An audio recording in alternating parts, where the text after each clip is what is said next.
കുവൈത്തിലെ അന്താരാഷ്ട്ര വിമാനത്താവളത്തിൽ 1-ാം ടെർമിനൽ അടഞ്ഞു തന്നെ കിടക്കുന്നു. അത് പ്രവർത്തനക്ഷമമായിട്ടില്ല എന്നാണ് മുഹമ്മദ് റഹീസ് പറയുന്നത്. ഒറ്റ കാര്യം കൂടി റഹീസ്, നമ്മൾ നേരത്തെ പറഞ്ഞു അവിടെ ഒരു കണക്റ്റിംഗ് ഫ്ലൈറ്റുകൾക്ക് വേണ്ടി അവിടെ എത്തുന്ന ആളുകളുണ്ട്. അതിന് തൊട്ടടുത്തുള്ള ഇപ്പോൾ UAE-ലെയും ഒമാനിലെയും ഖത്തർ ഇങ്ങനെ അയൽ രാജ്യങ്ങളിലെ വിമാനത്താവളങ്ങളിൽ ധാരാളം യാത്രക്കാർ കുടുങ്ങിക്കിടക്കുന്നുണ്ട്. കാരണം അവർക്ക് കുവൈത്തിലെത്താൻ കഴിയാത്ത സാഹചര്യമുണ്ട്.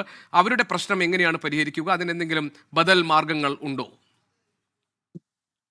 GK, നിലവിൽ ഓരോ എയർലൈൻസുമാണ് ഈ പ്രശ്നം പരിഹരിച്ചുകൊണ്ടിരിക്കുന്നത്. മാത്രമല്ല, നിലവിൽ ഈ ഒരു ആക്രമണം ഉണ്ടായതിനു ശേഷം കുവൈറ്റിന്റെ വിവിധ അതോറിറ്റികൾ ഈ GCC രാജ്യങ്ങളിലെ വിവിധ അതോറിറ്റികളുമായി ചർച്ച നടത്തിയിട്ടുണ്ടായിരുന്നു. അത് ഭരണാധികാരികൾ മാത്രമല്ല, ഓരോ മന്ത്രാലയവുമായി ബന്ധപ്പെട്ടവരും ഒപ്പം തന്നെ ഇത്തരത്തിൽ ഓരോ അതോറിറ്റികളും മറ്റു രാജ്യങ്ങളിലെ അതോറിറ്റികളുമായി സംസാരിച്ചിരുന്നു. അപ്പോൾ ആദ്യഘട്ടത്തിൽ നേരത്തെ ഇങ്ങനെ കുവൈറ്റ് വിമാനത്താവളത്തിൽ പ്രശ്നമുണ്ടായപ്പോൾ അത് വേഗം അടയ്ക്കേണ്ടി വന്നപ്പോൾ മറ്റ് രാജ്യങ്ങളോട് UAE അടക്കമുള്ള രാജ്യങ്ങളോട് പറഞ്ഞിരുന്നത് അവിടുത്തെ എയർപോർട്ടിൽ കുടുങ്ങിയിരിക്കുന്ന ആളുകൾക്ക് താമസവും ഭക്ഷണവും വേണ്ട സൗകര്യങ്ങളും ഒക്കെ ഒരുക്കണം എന്നുള്ള ഒരു നിർദ്ദേശം നൽകിയിരുന്നു. ഇപ്പോഴും കാര്യങ്ങൾ ഏതാണ്ട് ആ തരത്തിലാണ് പോകുന്നതെന്നാണ് മനസ്സിലാകുന്നത്.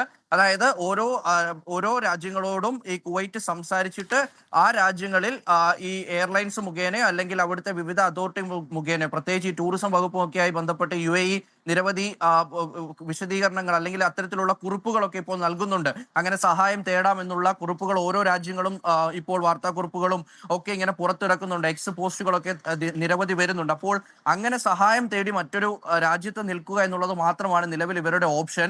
കാര്യം നമ്മൾ മനസ്സിലാക്കുന്ന ഏറ്റവും ഒടുവിലും ലഭിക്കുന്ന അനൌദ്യോഗികമായ വിവരമാണ്. എന്നാലും അത് വളരെ പ്രധാനപ്പെട്ടതായതുകൊണ്ട് ഏതാണ്ട് പൂർണ്ണമായും സർവീസുകൾ മുടങ്ങുന്ന നിലയിലേക്ക് തന്നെയാണ് ഇപ്പോൾ കുവൈറ്റ് വിമാനത്താവളത്തിൽ ഉള്ളത്. അതിൽ ഇത്തരത്തിൽ ഒരു 2-3 എയർലൈനുകൾ മാത്രമാണ് ഇപ്പോൾ പ്രവർത്തിക്കുന്നത്. അത് തന്നെ കൂടുതൽ രാജ്യങ്ങളിലേക്കുള്ള സർവീസുകളൊന്നും ഇല്ല. ഇന്ത്യ ഉൾപ്പെടെയുള്ള രാജ്യങ്ങളിലേക്കുള്ള സർവീസുകളൊന്നും തന്നെ ഇല്ല. അപ്പോൾ അതുകൊണ്ട് അടുത്തുള്ള രാജ്യങ്ങളിലുള്ളവർ അവർ ആ രാജ്യങ്ങളിൽ തന്നെ തുടർന്ന് ഇന്ന് ആ രാജ്യങ്ങളിൽ തന്നെ തങ്ങി ഏതാണ്ട് 1-ാം ടെർമിനലിന്റെ പണി കൂടുതൽ പൂർത്തിയാക്കിയ ശേഷം മാത്രം അറ്റകുറ്റപ്പണികൾ മുഴുവൻ തീർത്തതിനു ശേഷം മാത്രമേ ഫ്ലൈറ്റുകൾ അനുവദിക്കുകയുള്ളൂ. ഏതായാലും ഇറാന്റെ ഡ്രോൺ ആക്രമണത്തിൽ കാര്യമായ നാശനഷ്ടങ്ങൾ ഉണ്ടായിട്ടുണ്ട് എന്ന് സമ്മതിക്കുകയാണ് കുവൈത്ത് ഭരണകൂടം. അതിന്റെ ഭാഗമായി അന്താരാഷ്ട്ര വിമാനത്താവളത്തിൽ 1-ാം ടെർമിനൽ അടഞ്ഞു തന്നെ കിടക്കുന്നു. ഇന്ത്യയിലേക്കുള്ള വിമാന സർവീസുകൾ നടക്കുന്നത് 1-ാം ടെർമിനലാണ്. സ്വാഭാവികമായും നാട്ടിൽ നിന്നുള്ള യാത്രക്കാർക്ക് അത് കൂടുതൽ ബുദ്ധിമുട്ടുണ്ടാക്കുമെന്ന കാര്യത്തിൽ സംശയമേ ഇല്ല.